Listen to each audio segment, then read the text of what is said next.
You're here with Real Eats with Rosie. So basically what I do is I come on every month, I show you a recipe that's gluten-free, dairy-free, and just basically friendly for those of us who have allergies. Today we're gonna do kind of a take on corned beef and cabbage. I don't particularly care for corned beef and cabbage, but this way is more like making a Reuben sandwich, but braiding it all together in a yummy crust. So let's get cooking. Today I start off with a gluten-free flour. It's a 1-to-1. We'll go ahead and put that in. And that was a cup, and it's a 1/4 cup of cornstarch. It said gluten-free cornstarch. I didn't know that there was gluten cornstarch, so maybe just be careful. So you want to mix that together. Make sure that that is just well mixed together. I also have a teaspoon of yeast. So with a teaspoon of yeast, you need to let it bloom. And basically what that means is just put it in nice warm water and just let it wake up. Because right now it's sleeping. So if you put it in this warm water, it's like putting it in a warm blanket, and it just sits in there and it just stretches out and all of its fun stuff starts to release. So we're gonna let that sit in there for just a few minutes.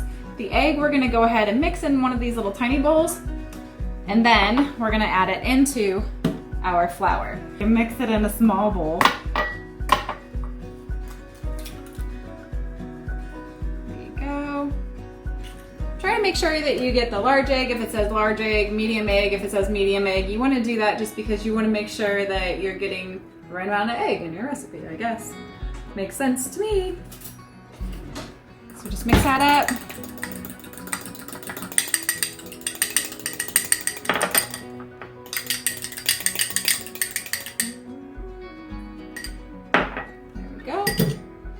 Okay, so we're gonna add all these ingredients together.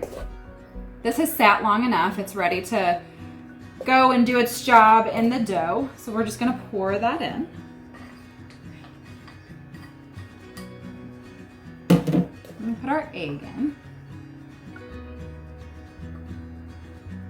And we're gonna mix it up. Mix and mix and mix.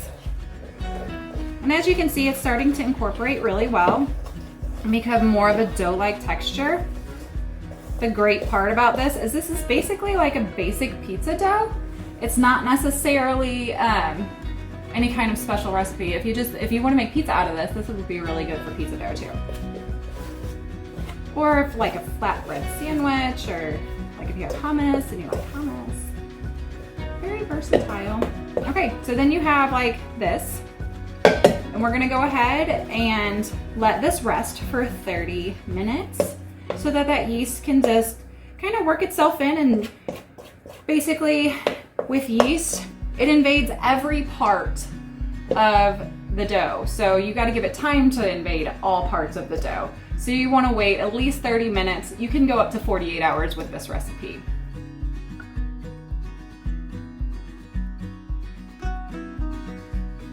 Okay guys, we're back. We've let this rest for 30 minutes. I'm gonna show you both ways, both a regular way and a gluten-free dairy way. So in case you don't have everyone that wants to eat gluten-free, dairy-free, you'll see how to make it just for normal people. So this looks great. This looks like a good ball of dough.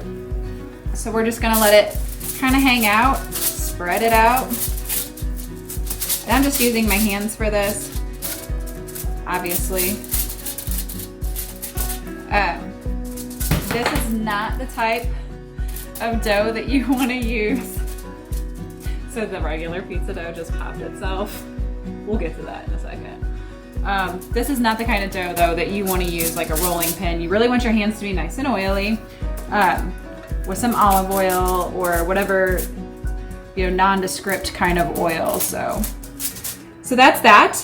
So then comes the other parts, and that's where we go ahead and we take our leftover corned beef, or the corned beef that you bought from the deli that, just cut it into some nice fun ribbons here.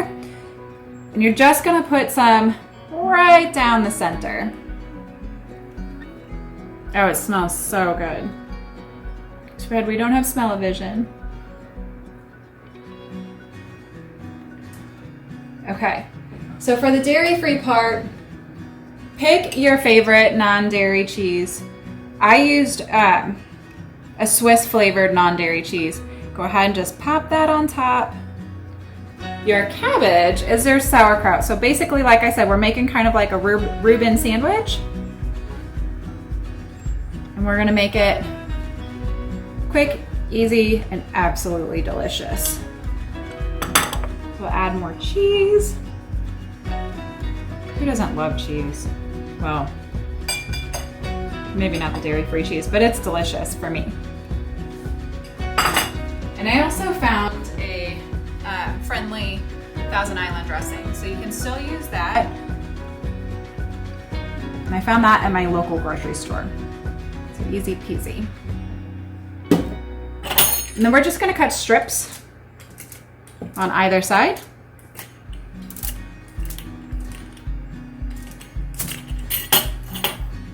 We're gonna be real careful.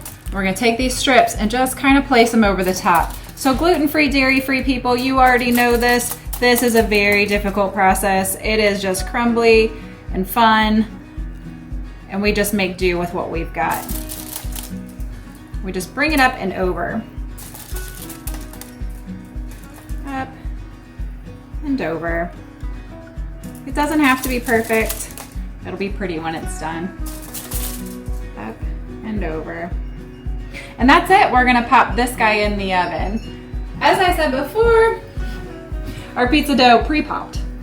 So we're gonna go ahead and just kind of plop that guy out. The pre-made stuff works fabulous. As soon as you find that seam, just open her up.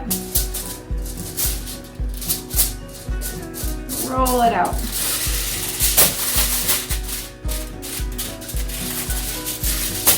Make sure it stays on the pan, that's probably a good idea.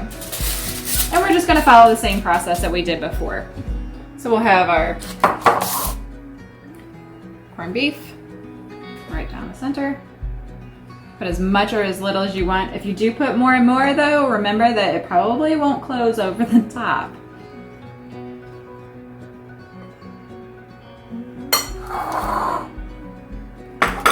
Ooh.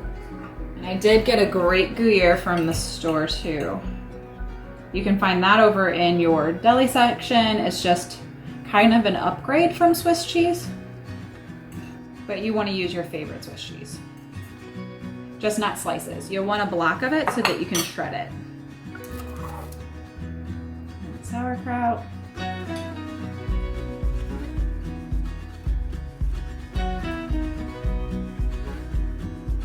Pile it on. There we go. More cheese. Glorious cheese. Oh, remember that commercial? Cheese, glorious cheese. Maybe not. And regular Thousand Island dressing. There we go. And same as before, cut your strips. Straight down. Try not to make them too little or too big. So about an inch, inch and a half. And then this one, obviously it's regular pizza dough, so it does have that good stretchability. And you just wrap it up like a baby in a blanket.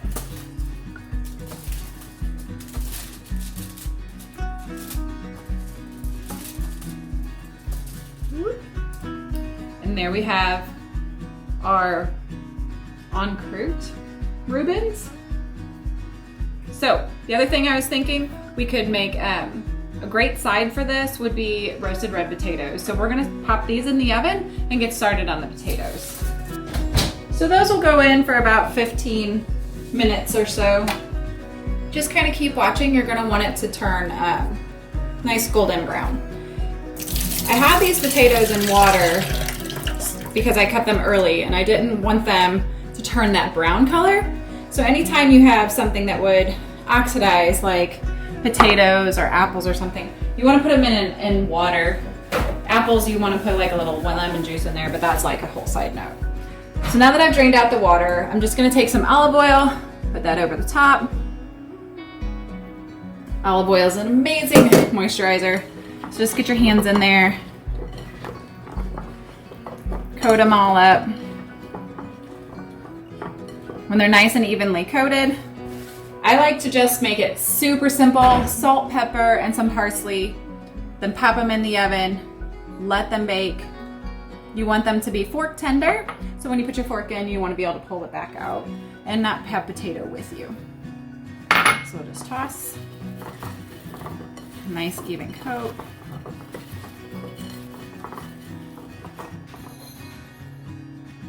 Toss, toss, toss, toss, toss.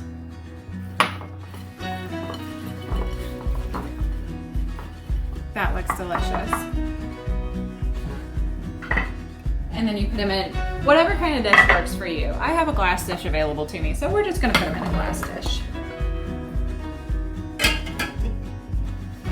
Make sure that it's one even layer. You don't want them all piled on top of each other, but they can be close to each other. That is beautiful. Would you look at that?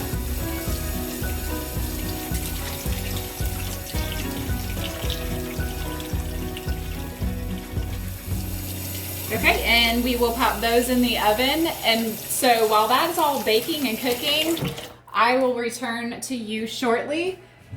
Enjoy this quick break.